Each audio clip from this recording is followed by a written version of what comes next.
Hello everyone, I'm Justina Paris and I welcome you all to the discussion of 20 GK questions from CLAT Perspective. इस video में हम ऐसे questions discuss करेंगे आज के current affairs से. So if you've not watched the previous video, I urge you watch that video first and then come and discuss this. Okay? Starting with the first question, ELI scheme.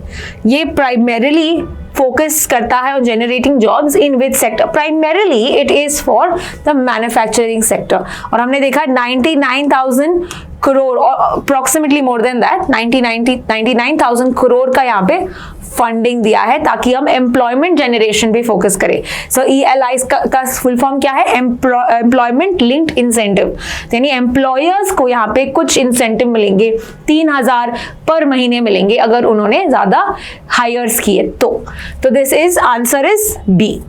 Next question, which historical site has been a flashpoint in the Thailand-Cambodia border? तो major इनका dispute रहा है प्रिया विहार temple.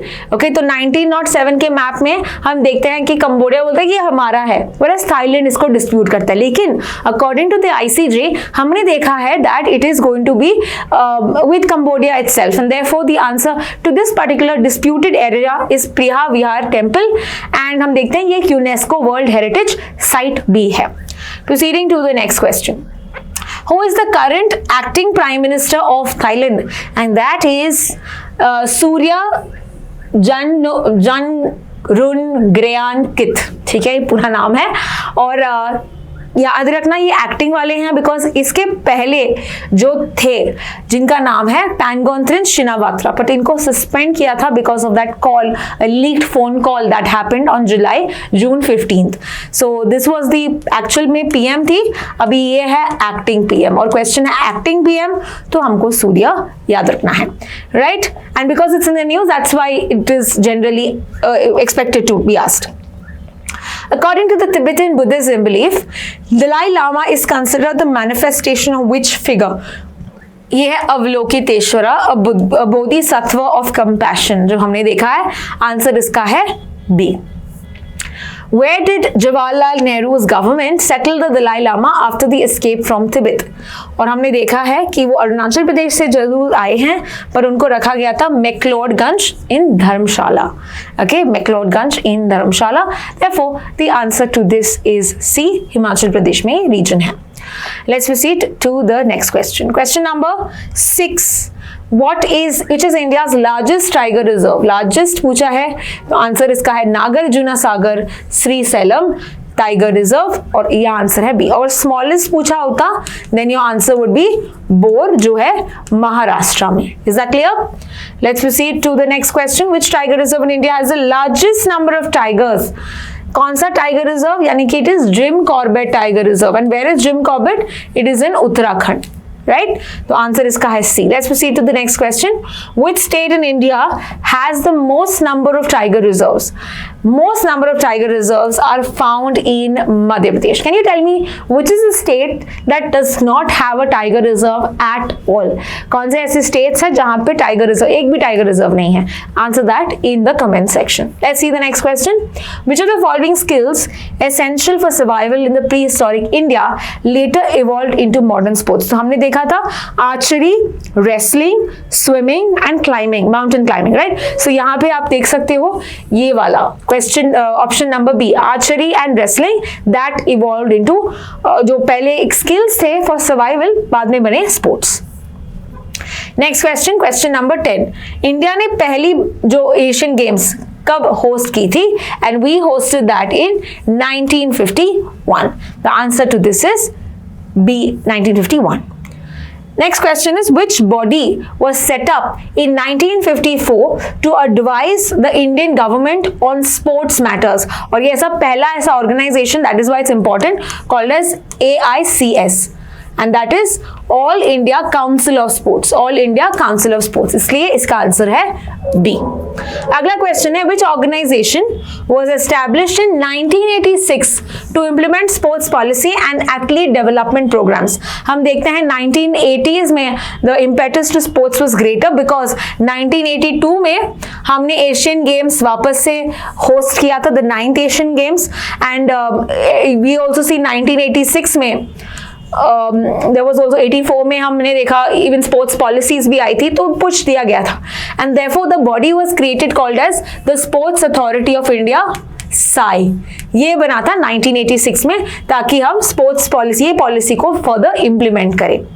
Which scheme was launched in 2014 which provides elite Indian athletes with coaching, nutrition, support, ताकि हम world में थोड़ा हमारा जो मेडल का काउंट है ये बढ़ाए, हमारा जो रिकग्निशन है ये बढ़ाए। तो name of the operation is TOPS, that is option B, Targeted Olympic Podium Scheme. Okay, Targeted Olympic Podium Scheme, तो आंसर इसका है बी। अगला क्वेश्चन देखते हैं, क्वेश्चन नंबर 14।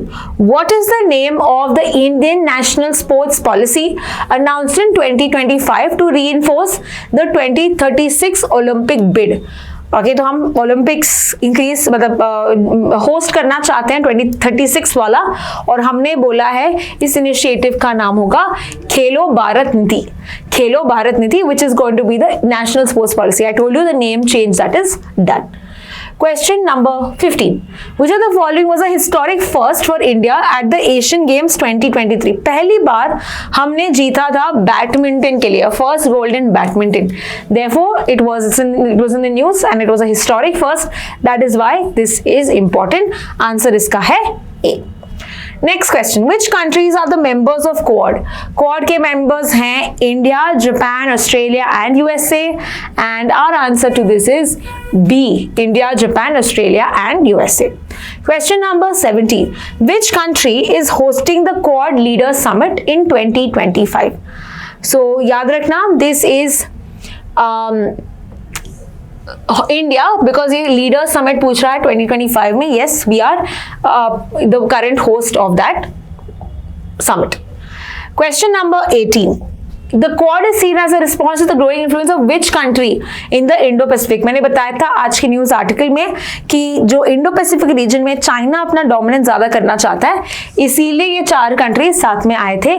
2017 में ये वापस से रिवाइवल हुआ। Okay, so answer to this is B. Next question. What is the name of the annual joint naval exercise involving Quad members? So यहाँ पे हम इस एक्सरसाइज को बोलते हैं मलाबार, जहाँ पे चारों कंट्रीज यानी India, US, Australia and Japan साथ में आते हैं और एक मिलिट्री एक्सरसाइज क्रिएट करते हैं called as the Malabar. And the last question of the day. Which country hosted the Quad Foreign Ministers meeting in 2025? And that particular country is USA because this happened in Washington. Now remember this. ये जो था मैंने जो अभी discuss किया था foreign ministers, ये वाला वॉशिंगटन डीसी है, बट लीडर्स समिट जो मेन समिट है ये होगा इंडिया में। ठीक है, I hope this is clear. Foreign ministers meeting जहां पे एस जयशंकर ने कमेंट और सब किया था वो था वॉशिंगटन, फॉरेन मिनिस्टर्स मीट किए, बट एक्चुअल में जो प्राइम मिनिस्टर्स और प्रेसिडेंट्स मीट करेंगे वो वाला इस साल इंडिया में होगा। Clear? So this was all with regard to the 20 GK questions. I hope you have got them correct. I will see you in the next video. Thank you so much for watching.